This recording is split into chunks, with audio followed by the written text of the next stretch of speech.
إلا بالله العلي العظيم حسبنا الله ونعم الوكيل نعم المولى ونعم النصير.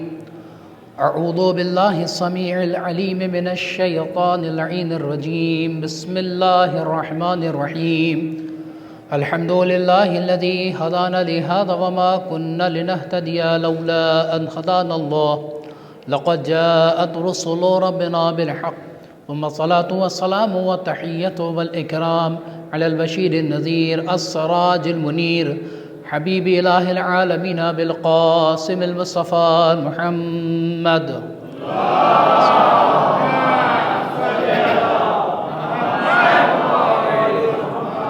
صلوات الله عليه وعلى أهل بيته الطيبين الطاهرين المعصومين المنتخبين المنتجبين. الحمد لله الذي جعلنا من المتمسكين بولاية أمير المؤمنين علي بن أبي طالب.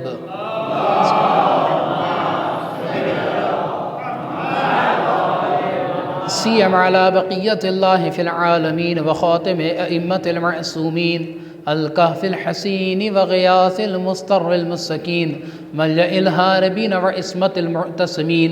أرواحنا وأرواح العالمين لتراب مقدمه فداء عجل الله تعالى فرجه الشريف. واللعنة الدائمة الباقية على أعدائهم وقتلتهم وغاصب حقوقهم أجمعين. أما بعد فقد قال الله الحكيم في كتابه الكريم. بسم الله الرحمن الرحيم. ومن يطع الله والرسول فأولئك مع الذين أنعم الله عليهم من النبيين والشهداء والصديقين والصالحين وحسن أولئك رفيقا. صلوات پڑھنے پر محمد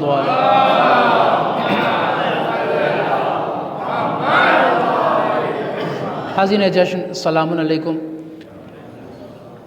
2 سال کے وقفے کے بعد دوبارہ آپ کی خدمت میں پھر حاضری ہوئی ہے.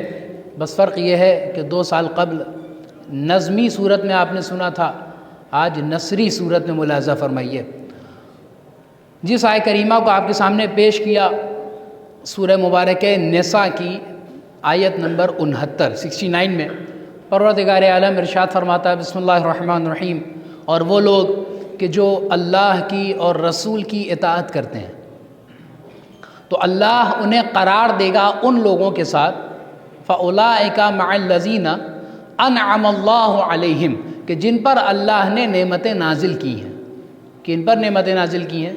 من النبیین انبیاء پر، والشہداء شہداء پر، والصدیقین صدیق پر، والصالحین صالح لوگوں پر، وحسن اولئک رفیقا.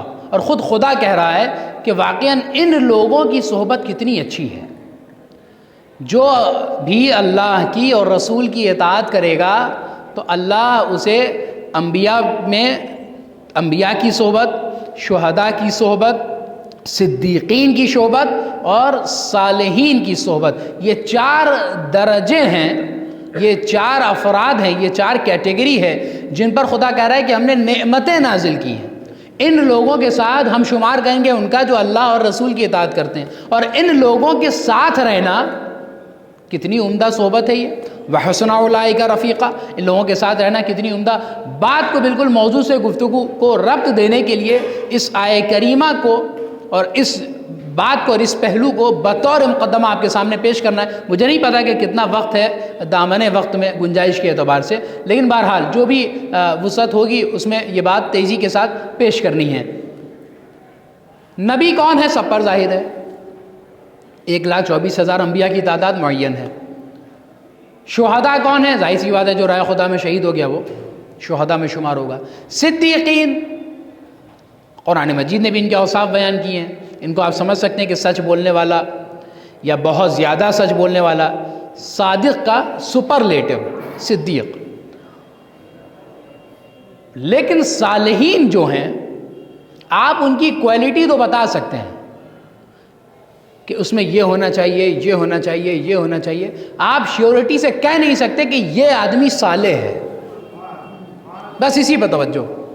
صالحین آپ صفات بتا سکتے ہیں، بھائی جھوٹ نہ بولتا ہو، واجبات ترک نہ کرتا ہو، مستحبات انجام دیتا رہتا ہو، مکروہات پہ بھی ہاتھ نہ بڑھاتا ہو، جتنی بھی خوبیاں ہیں ان سب کو آپ گنا کر کہہ سکتے ہیں یہ صالحین کی صفتیں ہیں۔ لیکن کس میں پائی جاتی ہیں آپ یہ کہہ نہیں سکتے کہ یہ صاحب صالح ہیں۔ ہم اور آپ اس بات کی شیورٹی نہیں دے سکتے کہ کون صالح ہے کون صالح نہیں ہے۔ کیوں؟ کیونکہ یہ کام اللہ کا ہے یا ان کا ہے جن کو خدا نے یہ نظر دی ہے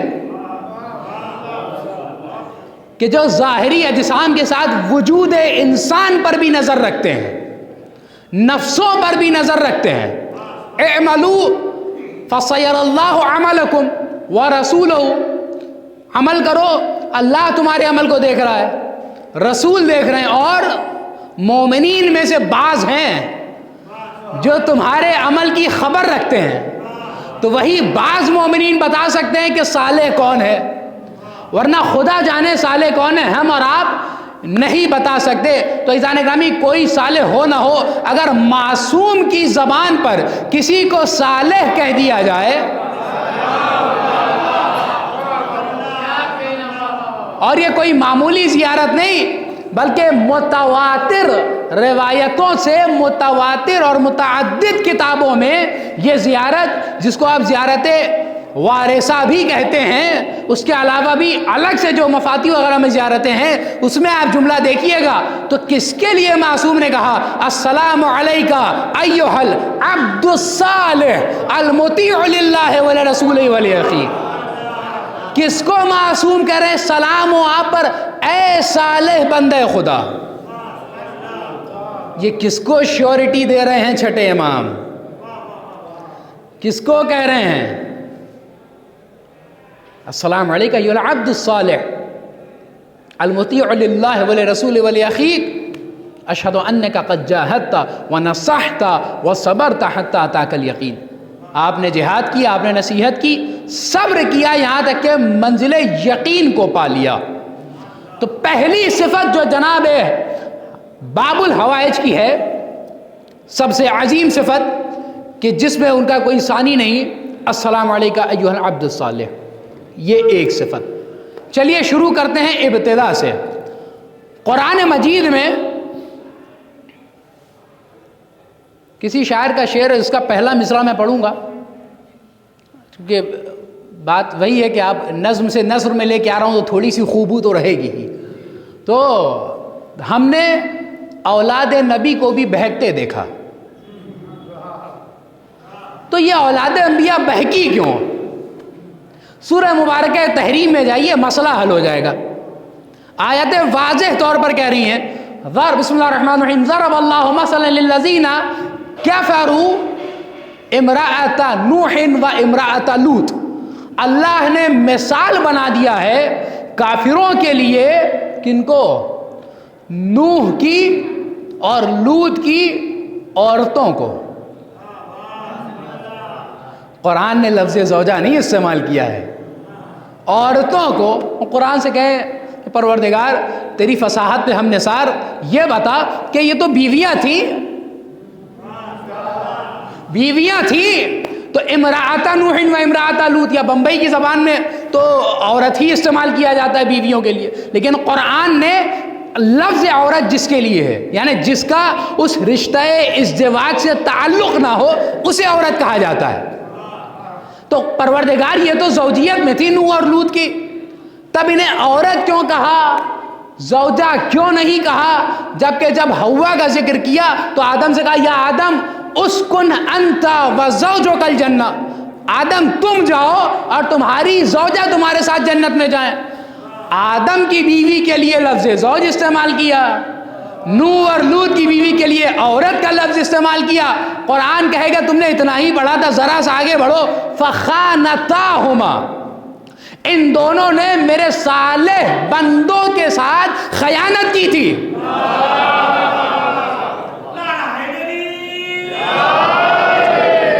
میرے صالح بندوں کے ساتھ خیانت کی تھی۔ خیانت کے نتیجے میں زوجیت کے دائرے سے نکال کر ہم نے انہیں عام کیٹیگری میں کھڑا کر دیا۔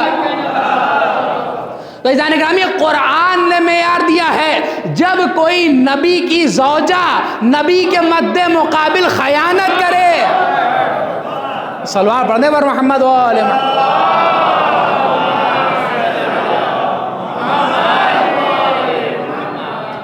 اچھا، پروردگار عالم کا بھی بڑا لطف و کرم ہے کہ اس نے پیغمبر اکرم کی تمام ازواج کو صاحب اولاد نہیں کیا۔ اچھا کیوں نہیں کیا؟ اس کی ایک وجہ جو میری نظر میں ہے وہ میں آپ کو قرآن کی روشنی میں بتا کے چلا جاؤں، آگے بات موضوع پہ رہے۔ کیوں نہیں دیا؟ جناب خدیجہ کو دیا۔ اچھا ایسا نہیں کہ صرف جناب خدیجہ ہی کو دیا، جناب ماریہ قبطیہ یعنی اور بھی ازواج پیغمبر تھی، نہ ہوتی تو پیغمبر کیا کہہ رہے ہیں ام سلمہ سے،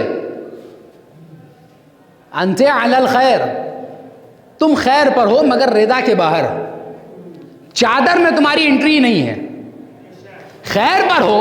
اور مفسرین علماء نے بیان بھی کیا یہاں پر خیر سے مراد ولایت علی ہے، کہ ام سلمہ تم علی کو مانتی ہو ٹھیک ہے، لیکن یہاں تک تمہاری انٹری نہیں ہے۔ تو عزیزان گرامی جو خیر پہ تھے انہیں تو اہل بیت میں جگہ نہ ملی، تو جو لا خیرہ تھی، دیکھیں عربی کی اپنی نزاکتیں ہیں، ان کو کہاں سے اصحاب کساء میں جگہ مل جائے گی اور اہل بیت میں شمار ہوگا ان کا؟ تو پروردگار عالم نے جناب خدیجہ کو صاحب اولاد کیا، اور جناب زہرا جیسی بیٹی دی، جناب ماریہ قبطیہ کو صاحب اولاد کیا، اور جناب ابراہیم جیسا فرزند دیا کہ جس کو پیغمبر نے امام حسین پر قربان کیا تھا۔ روایتیں آپ کی نظروں میں ہیں کہ جناب ابراہیم چھوٹے سے تھے، ایک طرف جناب ابراہیم ایک طرف امام حسین، جبرائیل امین نازل ہوئے کہ یا رسول اللہ دونوں میں سے ایک کا انتخاب کرنا ہے، آپ کس کو چنتے ہیں؟ ایک کو پروردگار عالم اپنی بارگاہ میں بلا لے گا۔ تو پیغمبر نے امام حسین کا انتخاب کیا، اور ابراہیم کو پھر بیماری ہوئی اور اس کے بعد وہ دائر فانی سے چلے گئے، جس کا صدمہ پیغمبر کو حد درجہ تھا۔ تو ماریہ قبطیہ کو بھی کیا، جناب خدیجہ کو بھی کیا، بقیہ ازواج کو کیوں نہیں کیا؟ جب بغیر اولاد کے ان لوگوں نے ناک میں اتنا دم کر دیا، اور خدا بند عالم نوح اور لوط کی زوجہ کو اولاد دے کر دیکھ چکا تھا کہ کہیں یہ سانحہ دوبارہ نہ آئے، یہ تاریخ نہ دہرائی جائے، تو اے پیغمبر ہم ان کو صاحب اولاد ہی نہیں ہونے دیں گے۔ اچھا اب اس میں رسول کا تو کوئی فالٹ نہیں، رسول کا تو کوئی عیب نہیں، اگر عیب ہوتا تو جناب خدیجہ صاحب اولاد نہ ہوتی، ماریہ قبطیہ صاحب اولاد نہ ہوتی، یعنی پیغمبر میں کوئی عیب نہیں تھا، خدا نے اولاد عطا کی پیغمبر کے ذریعے سے، خدیجہ کے ذریعے ظاہر ہوئی، ماریہ قبطیہ کے ذریعے ظاہر ہوئی۔ اب یہ ظرف کی بات ہے، کسی پاکیزہ ظرف نے نور نبوت کو قبول کر لیا، اور کوئی ایسے ظرف تھے جو نور نبوت کو اس طرح کھا جاتے تھے کہ پھر وہ صاحب اولاد ہی نہ ہوئے۔ خیر میں عرض یہ کر رہا تھا کہ اولاد نبی بہکی کیسے، نوح کا بیٹا کیسے بگڑا؟ ماں کی وجہ سے، تاریخ جا کر دیکھ لیجئے۔ تو اکثر تربیت اولاد میں دخل ماں کا ہوتا ہے، اکثر اولاد کی تربیت میں، بس میں اس کو موضوع سے جوڑ دوں گا، تربیت ماں کی ہوتی ہے۔ اور ظاہر سی بات ہے جب تعریف ہوگی، مثلا مثال کے طور پر کوئی بچہ باہر ہو اور راستے پر چل رہا ہو، سڑک پر، وہ بزرگوں سے بڑے آداب سے مل رہا ہو، تو ہر آدمی یہی کہے گا کتنے اچھے والدین ہیں، کتنی اچھی تربیت ہے۔ بچے کی تعریف بعد میں کریں گے، تربیت کی تعریف پہلے کریں گے، ہے نا؟ تربیت کی تعریف پہلے ہوگی، بچے کی تعریف بعد میں ہوگی۔ چنانچہ اسی کی جگہ اگر بچہ کوئی بدتمیزی کرتا نظر آئے تو برجستہ زبان سے جملہ نکلا کتنے خراب والدین ہیں، کتنی خراب تربیت کی ہے۔ چنانچہ لوگوں نے کام کیا کیا، ہم نے کہا کہ بھائی امام حسن امام حسین صلی اللہ علیہ وسلم یہ دونوں صفات میں، کمالات میں، چونکہ ظاہر بات ہے جناب سیدہ مولا کائنات کی تربیت تھی، اس لیے بلند مرتبے کے ہوئے اور امامت کے درجے پر فائز ہوئے۔ کچھ لوگوں کو یہ بات ہضم نہیں ہوئی، ہمیشہ کی طرح انہوں نے کہا بھائی ایسا مسئلہ نہیں ہے، یہ ان کا علی اور زہرا کی تربیت تھوڑی ہے، یہ تو رسول کی آغوش میں پلے ہیں نا، تو رسول کی آغوش میں پرورش پائی، لہٰذا یہ تربیت رسول تھی۔ یہ دونوں اتنے پاک و پاکیزہ، منزہ و صلاحیت مند نکلے۔ ہم کہیں گے جناب شیخ اسی قاعدے پر برقرار رہیے گا کہ رسول کی تربیت تھی جو امام حسن اور امام حسین اس قابل نکلے کہ امام بنے، تو رسول کی تربیت کس نے کی تھی؟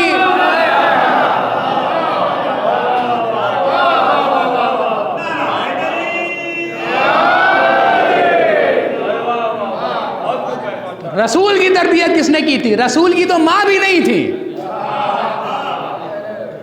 کون تھا جس نے ماں اور باپ دونوں کی طرف سے پیغمبر کی ایسی تربیت کی کہ پورا مکہ کردار رسول کا کلمہ پڑھتا تھا؟ اثرات ماں کے ذریعے سے زیادہ آتے ہیں۔ چنانچہ جناب زہرا کی خصوصیات تھی جو امام حسن امام حسین میں نمایاں طور پہ ظاہر ہوئی۔ اگر ایسا نہ ہوتا، اب میں آگے موضوع پہ، ایسا نہ ہوتا تو کبھی علی یہ نہ کہتے اے بھائی عقیل ایک ایسا شجاع بہادر خاندان ڈھونڈو کہ جس سے عقد کرنے کی بنیاد پر مجھے ایک شجاع بہادر بیٹا ملے۔ میں کہوں گا یا علی آپ سے بڑھ کر عرب میں شجاع کون؟ آپ جس سے شادی کر لیں، جس خاتون سے عقد کر لیں، بیٹا جو ہوگا بہادر ہی ہوگا۔ علی کہیں گے نہیں تمہیں واقعہ نہیں یاد ہے، جمل کا میدان ہے، محمد حنفیہ کو علی نے کہا آگے بڑھو، محمد حنفیہ آگے بڑھے، قدم لرزنے لگے، پیچھے لوٹ آئے۔ علی نے کہا ایسا ہے تمہیں فنون جنگ میں بتائے دیتا ہوں، جب آگے بڑھو قدم جما کے رکھو، پیٹھ نہ دکھاؤ اور اپنی نظریں آخری صف پر رکھو لشکر کی، کبھی گھبراؤ نہیں اور ثبات قدم یہ علم لو اور آگے بڑھو۔ پھر محمد حنفیہ بڑھے، پھر آگے گئے، مگر پھر قدم لڑکھڑائے، محمد حنفیہ واپس آئے۔ کہا بابا جان معذرت مجھ سے نہیں ہو رہا۔ علی نے کہا پریشان نہ ہو، ماں کے شیر کا اثر ہے، ماں کے شیر کا اثر ہے۔ تو ماں کے شیر کا اتنا اثر ہوتا ہے کہ اس کے بعد پھر امام حسن نے کہا بابا مجھے اجازت ہے۔ پھر روایتیں کہتی، تاریخ کہتی امام حسن نے حملہ کیا اور اس رفتار سے حملہ کیا کہ 10ویں صف پہ پہنچ گئے، تب پہلی صف کو پتا چلا کہ حملہ ہو گیا۔ ماں کے شیر کا اثر ہے۔ تو یہ فاطمہ کا خون تھا کہ جس میں شجاعت ابل رہی تھی، جس میں جوش تھا جو محمد حنفیہ کے اندر نہیں پایا جاتا تھا۔ بھئی ماں کے شیر کا اثر تھا نا، تبھی تو قدم لڑکھڑا گئے۔ تو میں کہوں گا یا علی فاطمہ کے بعد کون ہے جو اتنا شجاع بہادر بیٹا پیدا کرے؟ آپ شجاع بہادر ہیں، یہ قاعدہ اگر آپ یہ ذہن میں رکھیں کہ علی سے بڑا شجاع بہادر کوئی ہے عرب میں، ان سے بڑا کوئی بہادر ہے نہیں ہے۔ عرب میں مولا کائنات یہاں تک کہ جو خط و کتابت صفین کے بعد معاویہ سے ہوئی ہے، اس میں خط میں جہاں معاویہ مولا کائنات کا مذاق اڑا رہا تھا حکمین کے فیصلے کے بعد، صلح کے بعد، اس میں مولا کائنات نے جو جوابی خط لکھا ہے ابتدا میں علی نے لکھا کہ اے معاویہ کیا تو بھول گیا کہ تیرے آباء و اجداد کو بدر و احد میں کس نے پچھاڑا تھا اور موت کے گھاٹ اتارا تھا؟ ابھی علی بوڑھا نہیں ہوا، نہ علی کے ہاتھ سے وہ تلوار گری ہے، آج بھی علی میں وہی حوصلہ ہے، وہی جوش ہے، وہی طاقت ہے۔ تو وہ علی جس کی شجاعت کا 38 ہجری میں یہ عالم ہو کہ جو اس طرح سے چیلنج کرے کہ ابھی علی بوڑھا نہیں ہوا، تو کیا آپ یہ سمجھ سکتے ہیں کہ علی جس سے بھی شادی کریں گے وہ بچہ ضعیف ہوگا یا بزدل ہوگا یا شجاع بہادر نہیں ہوگا؟ نہیں۔ علی نے محمد حنفیہ کی ماں حنفیہ سے شادی کی نہیں، محمد بیٹا پیدا ہوا یا نہیں، لیکن میدان جنگ میں قدم لڑکھڑائے کہ نہیں؟ تو علی بتانا چاہ رہے تھے ایک ماں کا کردار کتنا ضروری ہے، ماں کی فضیلتیں، کمالات، کرامتیں بچوں میں منتقل ہوتی ہیں۔ اے عقیل، اچھا اب آپ یہ بھی نہ سمجھیے کہ علی کو پتہ ہی نہیں تھا کہ عرب میں کوئی شجاع بہادر قبیلہ بھی ہوگا۔ عقیل سے کہہ نہیں رہے تھے، عقیل کو بتا رہے تھے۔ اے عقیل اس خاندان کا انتخاب کیجئے کہ جو عرب میں سب سے مشہور و بہادر ہو۔ چنانچہ جناب عقیل کی اتفاق سے نظر بھی اسی پر پڑی قبیلہ بنی کلاب، اور جناب حزام کے اوپر جا کر بیٹھے، گفتگو کی، ساری بات چیت ہوئی، اتفاق سے جناب ام المؤمنین نے خواب بھی دیکھا تھا قبل شب، جب جناب حزام ان کے والد یہ رشتہ لے کر آئے، یعنی جناب عباس کے نانا، اور بیٹی سے بیان کیا تو بیٹی نے کہا بابا میں نے کل شب ایک خواب بھی دیکھا ہے، خواب میں دیکھا میں ایک صحرا میں کھڑی ہوں، اور صحرا میں نے دیکھا کہ 4 چاند نمودار ہیں، اور وہ چاروں چاند آسمان سے ٹوٹ کر آ کے میرے دامن میں گرے۔ والد جناب ام المؤمنین کے سمجھ گئے، کہنے لگے اس سے اچھی تعبیر ہو ہی نہیں سکتی کہ علی نے تمہارے لیے عقد کا پیغام بھجوایا ہے۔ چنانچہ اس کے نتیجے میں 4 بیٹے، جس کی وجہ سے ام المؤمنین کہا گیا۔ بعض روایتوں کے مطابق ام المؤمنین، جناب ام المؤمنین کا پہلے سے لقب تھا، خود ان کے والد نے رکھا تھا۔ بعض روایتیں کہتی ہیں کہ عقد کے بعد جب آپ نے کہا ہے کہ مجھے فاطمہ کہہ کے نہ خطاب کیجیے اس گھر میں، تب مولا متقیان نے ام المؤمنین لقب دیا۔ خیر، تو میں عرض یہ کر رہا تھا کہ جو شجاعت عباس ہے وہ دراصل شجاعت ام المؤمنین کا نام ہے۔ شجاعت عباس، شجاعت ام المؤمنین، یہ پہلا۔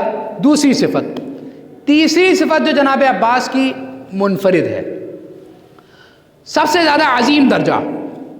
مثلا مدینے میں ایک شخص نے دعا کی، اللہم انی اسألک خیر ما تسأل، اے پروردگار، پیغمبر کے دور میں میں تجھ سے سوال کرتا ہوں اس چیز کے بارے میں جو تیری نظر میں سب سے زیادہ نیک ہے، یعنی جسے تو سب سے زیادہ اچھا سمجھتا ہے، اپنی بارگاہ میں مجھے وہ عطا کر۔ یہ جملے اس کے تھے۔ یہ دعا کر کے وہ خاموشی ہوا تھا۔ پیغمبر نے کہا ان قریب یہ شہید ہونے والا ہے۔ لوگوں نے کہا کیوں؟ تو پیغمبر نے کہا شہادت سے بڑھ کر خدا کی نظر میں اور کوئی رتبہ نہیں ہے۔ شہادت سے بڑھ کر خدا کی نظر میں اور کوئی رتبہ نہیں ہے۔ تو عزیزان گرامی، شہادت سے بڑھ کر کوئی رتبہ نہیں ہے۔ شہید کا مرتبہ ایسا ہے کہ جسے کائنات میں کسی بھی شخصیت کو جو مرتبہ نہیں ملا وہ شہید کو دیا گیا۔ کسی کو وہ اسٹیٹس اور مقام نہیں ملا، بڑے سے بڑے گزر گئے ہوں، جو شہیدوں کو دیا جاتا ہے۔ حتیٰ کہ ان کا اعزاز یہ ہے کہ جس لباس میں شہید ہوں اسی لباس میں دفن کر دیا جائے، ان کو غسل و کفن کی ضرورت نہیں پڑتی، اسی لباس میں ان کو دفنا دیا جائے۔ یہ سارے اعزازات ہیں شہیدوں کے جو خداوند عالم نے ایک شہید کے لیے رکھے ہیں۔ اور اگر یہ عظیم کامیابی نہ ہوتی، بس روایت کا سہارا لوں اور بات آپ کے سامنے پیش کروں کہ شہادت عظیم مقام ہے، اس کی دلیل کیا ہے؟ علی نے احد و بدر و خندق و خیبر کے بڑے بڑے معرکے حل کیے، ہم نے کہیں نہیں دیکھا علی نے کہا کہ فزتو و رب الکعبہ، کہ علی کہیں کعبے کے رب کی قسم میں کامیاب ہو گیا۔ ہم نے نہیں دیکھا یا علی آپ نے عمرو بن عبدود کو مارا، تب کیوں نہیں کہا کہ جب خدا رسول کہہ رہا ہے کہ علی کی ایک ضربت ثقلین کی عبادت پر بھاری، یا علی آپ نے خیبر میں مرحب و انتر کو مارا، تب کیوں نہیں کہا؟ یا علی آپ نے بدر و احد میں دشمنوں کو پچھاڑا، تب آپ نے کیوں نہیں کہا؟ آپ نے غزوہ حنین و تبوک میں جنگ کی، تب کیوں نہیں کہا؟ اتنے بڑے بڑے مارکے حل کیے، یہاں تک کہ یا علی آپ کو میدان غدیر میں رسول نے اتنا بڑا عہدہ عطا کیا، تب بھی آپ نے نہیں کہا فزتو رب الکعبہ۔ ساری زندگی علی نے گزار دی، کبھی نہ کہا فزتو رب الکعبہ۔ زندگی کا وہ آخری لمحہ، وہ آخری منظر کہ علی کی زندگی کا، کہ جب علی سجدے میں ہے، روزے کی حالت میں ہے، سر پہ ابن ملجم کی ضربت لگتی ہے، اب علی کہہ رہے ہیں فزتو رب الکعبہ، کعبے کے رب کی قسم میں کامیاب ہو گیا۔ علی بتانا یہ چاہ رہے ہیں کہ کامیابی جنگوں کو جیت جانے کا نام نہیں ہے، بلکہ کامیابی اللہ کی راہ میں مکمل شہادت دینے کا نام ہے۔ تو شہادت مکمل کامیابی ہے، جس کی علی گواہی دے رہے ہیں کہ کعبے کے رب کی قسم میں کامیاب ہو گیا۔ عزیزان گرامی، بس میں روایت پیش کروں کہ چوتھے امام سے روایت ہے کہ فرماتے ہیں کہ جب روز قیامت،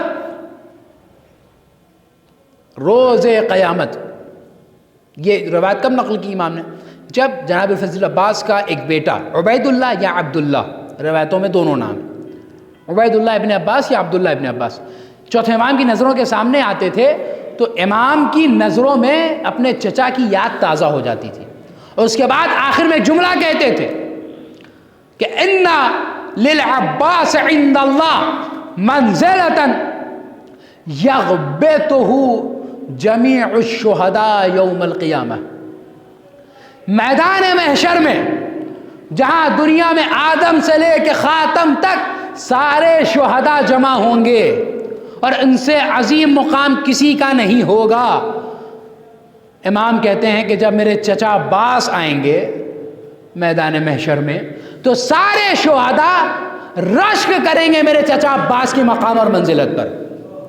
اور میں آپ سے پوچھوں، یہ بتائیے شہداء میں کون کون ہیں؟ مولا کائنات ہیں یا نہیں ہیں؟ حسن ہے یا نہیں ہے؟ حسین ہے یا نہیں ہے؟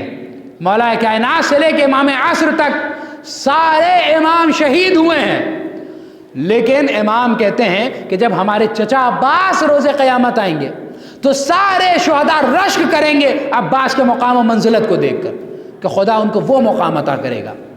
تو یہ جو درجہ جناب عباس کو حاصل ہوا، یہ کہاں سے ملا؟ اور قد و قامت کی بات کی جائے تو میں اپنی لفظیں کیوں کہوں اور اپنے لفظوں کو کیوں آپ کے سامنے پیش کروں؟ نہ مجھے کہنا آتا ہے نہ پڑھنا آتا ہے، اس کے لفظ پیش کریں، اس کا مرثیے کا بند پیش کروں کہ جس کا لوہا اردو ادب میں آج بھی مانا جاتا ہے، اور ہندوستان کی تاریخ میں جن کی عزاداری نے اور جن کے مرثیوں نے عزاداری کو باقی رکھا۔ مرزا دبیر جو مشہور و معروف مرثیہ ہے کہ شیر کی آمد ہے کہ رن کانپ رہا ہے، جناب عباس کی توصیف سنیے کہ جو جناب مرزا دبیر بیان کرتے ہیں کہ یوسف ہے یہ کنعان میں، سلیمان ہے سبا میں، عیسیٰ ہے مسیحائی میں، موسیٰ ہے دعا میں، ایوب ہے یہ صبر میں، یحییٰ ہے بکا میں، شبیر ہے مظلومی میں، حیدر ہے وغا میں۔ شبیر ہے، بیت سنیے، شبیر ہے مظلومی میں، حیدر ہے وغا میں، کیا غم ہے جو مادر نہ پدر رکھتے ہیں آدم، عباس سا دنیا میں پسر رکھتے ہیں آدم۔ عباس جیسا پسر آدم کے پاس ہے، تو یہ قد و قال۔ ایک سوال میں آپ سے کروں، اتفاق سے یہاں مومن صاحب نہیں ہے، مجھے نظر بھی نہیں آ رہے، میں نے آپ سے کہا کہ یہ بتائیے محمد صاحب کو بلا دیجئے، آپ نے کہا قبلہ محمد صاحب کون؟ میں نے کہا محمد مومن صاحب۔ کہا اچھا ایسا کہیے محمد مومن صاحب۔ تو مومن، میں نے کہا جناب اختر صاحب کو آواز دیجئے، بلا دیجئے، کام ہے ذرا میں۔ آپ پوچھیں گے بھئی اختر صاحب کون؟ اب میں کہوں گا ارے وہی جو شریف النفس آدمی ہے۔ میں نے کہا اچھا وہ اختر صاحب جو شریف ہی شہرت ہے، جن کی صفت ہی شرافت ہے، ان کو آپ بلا رہے ہیں؟ کہا ایسا کریے نا مولانا، آپ اختر صاحب کے ساتھ شرافت بھی لگائیے، یہ ان کی خصوصیت ہے۔ تو کسی بھی آدمی کو یا کسی بھی ذات کو اسی وقت شہرت ملتی ہے جب اس کے ساتھ اس صفت کا ذکر کیا جائے جس میں وہ مشہور ہو۔ اگر میں صرف سخی کہوں گا تو آپ حاتم طائی نہیں سمجھ سکتے، میں کہوں گا حاتم، تب آپ کو سخاوت سمجھ میں آئے گی۔ توجہ، میں کہوں گا مثال کے طور پر مومن، آپ نہیں سمجھیں گے، میں کہوں گا محمد مومن، تب آپ سمجھ جائیں گے۔ تو میں کسی مثلا کوئی صاحب ہے، کوئی مثلا جس بچے نے بھی بہت شاندار انداز سے فضائل فضل عباس علیہ السلام بیان کیے، اور انداز تھا، جوش تھا، تو میں نے ان کا صاحبزادے کا نام لیا، آپ سمجھے نہیں، تو میں کیا کہوں گا؟ ارے بھائی انہوں نے محفل میں جو مجھ سے پہلے بہت شاندار پڑھا تھا۔ تو یہ صفت ان کی شخصیت کو واضح کرے گی، صفت کے ذریعے سے شخصیت نہیں سمجھ میں آئے گی۔ میں کہوں گا کہ جس نے بہت اچھا پڑھا تھا تو آپ نہیں سمجھیں گے، میں کہوں گا وہ بچہ نام لے کے کہ جس نے مجھ سے پہلے پڑھا تھا بہت اچھا، اس کو بلا دیجئے، آپ سمجھ جائیں گے۔ تو صفت کے ساتھ نام لینا پڑتا ہے، صرف نام سے سمجھ میں نہیں آتا کہ صفت اس کے ساتھ جڑی ہے یا نہیں جڑی ہے۔ مثلا میں نے مثال دی، میں حاتم کہوں گا تو آپ نہیں سمجھیں گے، نہیں حاتم کہوں گا تو آپ سمجھیں گے، میں سخی کہوں گا تو آپ نہیں سمجھیں گے۔ رواج علم ابراہیم سے چلا، ابراہیم نے علم اٹھایا، ہم نے ابراہیم کہا، آپ نے علمدار نہیں سمجھا۔ علم موسیٰ نے اٹھایا، میں نے موسیٰ کہا، آپ نے علمدار نہیں سمجھا۔ علم سلیمان و داؤد نے اٹھایا، میں نے سلیمان و داؤد کا نام لیا، آپ نے علمدار نہیں سمجھا۔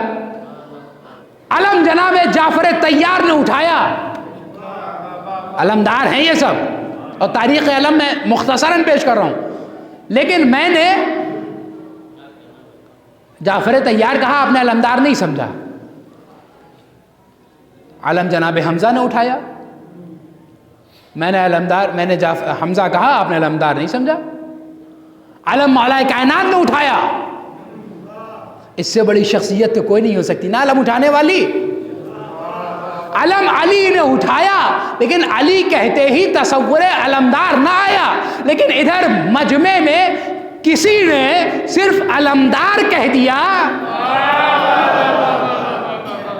تو سب کے ذہن منتقل ہو گئے کہ کسے کہا جا رہا ہے۔ تو سارے افراد محتاج ہیں کہ ان کے ساتھ صفتوں کو لگایا جائے۔ عباس اس شخص کا نام ہے، صفت نام لیا جائے تو عباس سمجھ میں آتا ہے۔ صلوات پڑھتے پر محمد وآلہ۔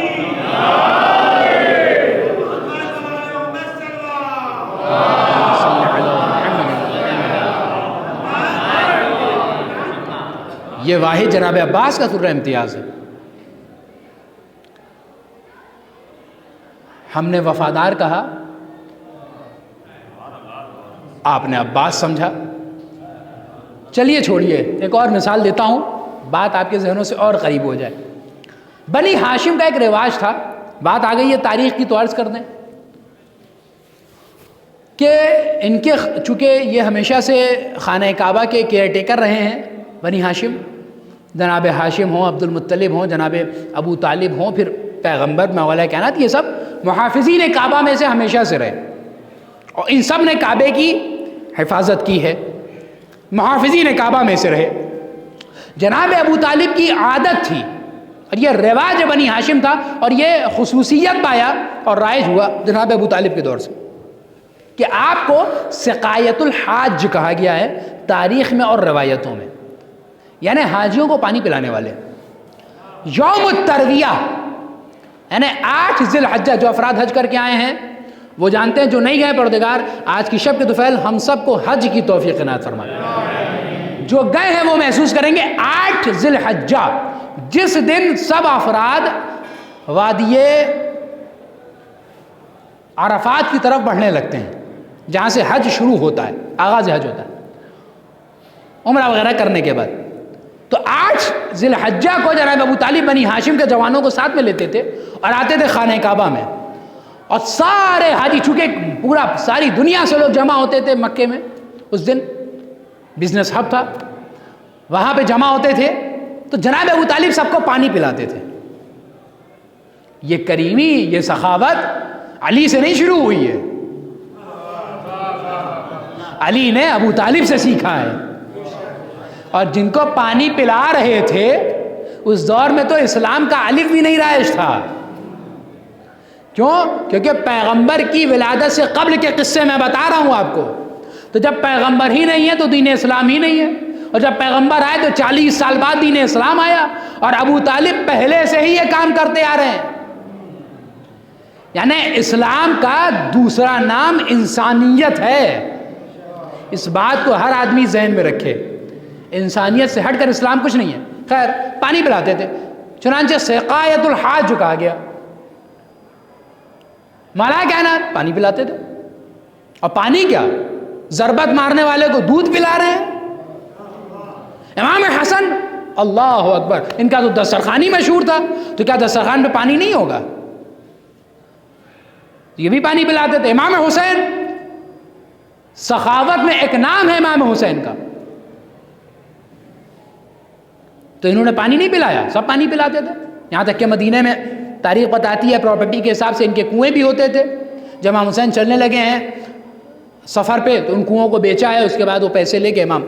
اچھا ہمارے یہاں بھی ایک تصور ہے، خیر مجھے ادھر نہیں جانا، بات بڑھ جائے گی، ورنہ میں عرض کرتا آپ کے سامنے، جو امام حسین کو غریب کہا جاتا ہے، یہ تصور کس حد تک غلط اور ناانصافی ہے سید الشہداء کے ساتھ. خیر پانی سب پلاتے تھے، سب سقا ہیں، لیکن جب سقائے حرم کہا گیا تو نہ ابو طالب یاد آئے، نہ علی یاد آئے، نہ حسن یاد آئے، نہ حسین یاد آئے، سب کے ذہن میں ساقی آتش کربلا کی یاد آئی، سب کے نظر میں عباس کا چہرہ آیا. تو جناب عباس کی شخصیت، جس کو مولانا متقیان نے کہا کہ ان ولدی العباس زق العلم زقا، میرے بیٹے عباس کو علم ایسے دیا گیا ہے جیسے کوئی پرندہ اپنے بچے کو دانہ بھراتا ہے. علم دینے والا کون ہے؟ اگر عباس عکس علی کا نام ہے تو علی کے اندر صرف شجاعت کا پہلو نہیں ہے، تقوی بھی پایا جاتا ہے، علم بھی پایا جاتا ہے، سخاوت بھی پائی جاتی ہے، حلم بھی پایا جاتا ہے، صبر بھی پایا جاتا ہے. جتنے کمالات علی میں پائے جاتے ہیں ان سب کو مجسم کر کے عباس بنتا ہے. تو عباس صرف ایک پہلو علی کا نام نہیں ہے. اگر علی ممبر کوفہ پہ بیٹھ کر سلونی سلونی کا دعویٰ کر رہے ہیں تو عباس وہ ہے جو امام وقت کی طرف سے مسائل کو حل کرنے پر معمور ہے اور فقیہ اہل بیت لقب ہے. کون ہے جناب عباس؟ جن کو شب عاشور، بس میں بات تمام کروں، جب فوج اشقیہ سے کچھ سرگرمیاں شروع ہوئیں اور حملے کا ارادہ کیا تو امام حسین نے جو تاریخ جملہ کہا ہے، تاریخ طبری اہل سنت کی معتبر کتاب، اس میں بھی یہ روایت نقل ہے. امام حسین نے کہا ارکب بنفسی انت یا اخی حتی تسألہم عما جاءہم، اے میرے بھائی میری جان تم پر فدا. ایزا نگرامی سمجھ رہے ہیں؟ میری جان تم پر فدا. کائنات جس پر نچھاور اسے امامت کہتے ہیں، امامت جس پر نچھاور اسے عباس کہتے ہیں. میری جان تو امام حسین امام ہے، میری جان تم پر فدا. اور صرف یہ جملہ نہیں بلکہ چھٹے امام امام جعفر صادق علیہ الصلوۃ والسلام، اللہم صلی علی محمد و علی محمد.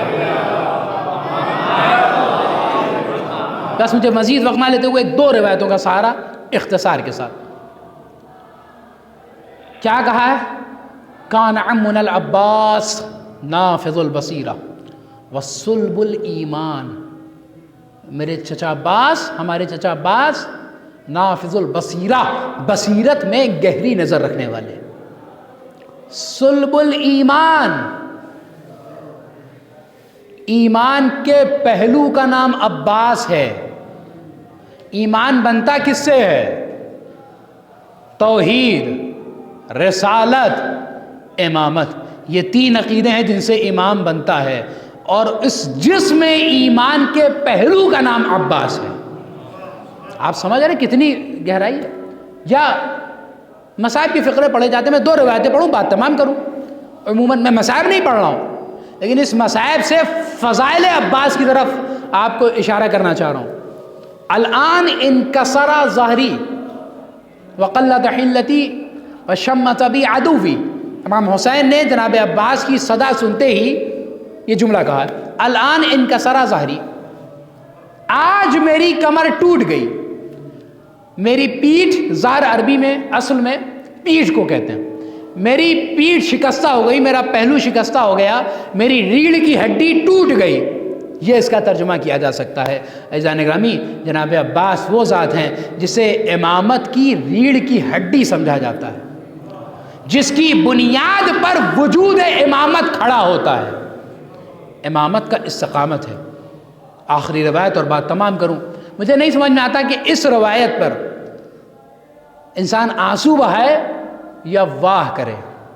آخری روایت کیا فرمایا؟ روایت ہے اثار الشہداء کتاب میں نقل کی ہے راویوں نے کہ میدان محشر ہوگا تو پیغمبر اکرم مولانا متقیان سے کہیں گے اے علی جاؤ فاطمہ کے پاس اور تحضر، فاطمہ کو حاضر کرو.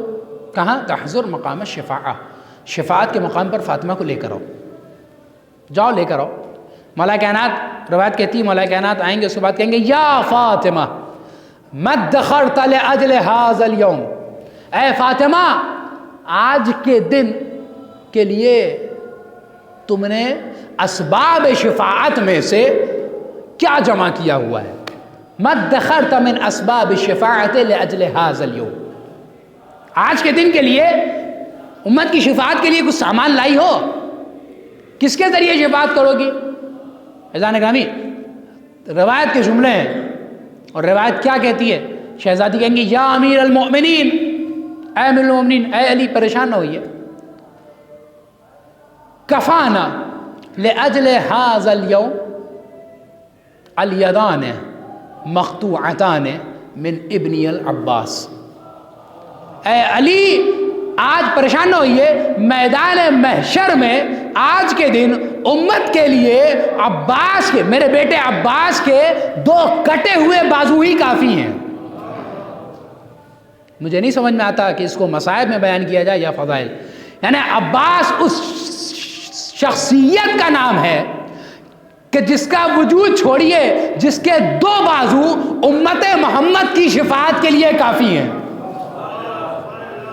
یہ جناب عباس کی فضیلت ہے۔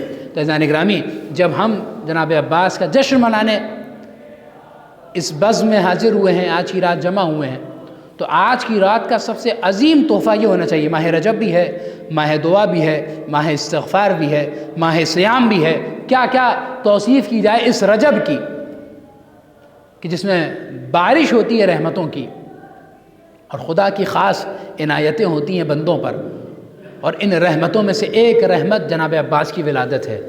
تو یہ شب دوبالا مبارک بار ہے، کیونکہ رجب کی شب ہے اور باب الحوائج اور باب المراد کی ولادت کی شب ہے۔